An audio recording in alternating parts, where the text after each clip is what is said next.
Mummy, ભાઈ પૂછ્યા વિના ગાડી લઈને ક્યાંક જાય હે?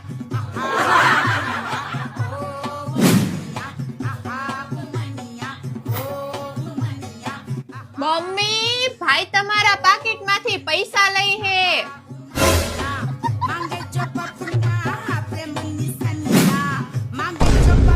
મમ્મી, ભાઈએ રિમોટ લઈ લીધો.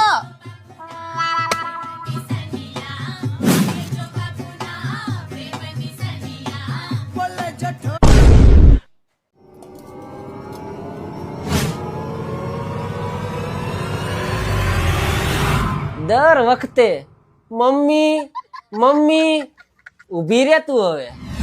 મમ્મી, કિંજલ બેને ચા ઢોઈ રહ્યો. તો ઊભો થા, પોતું મારી દે.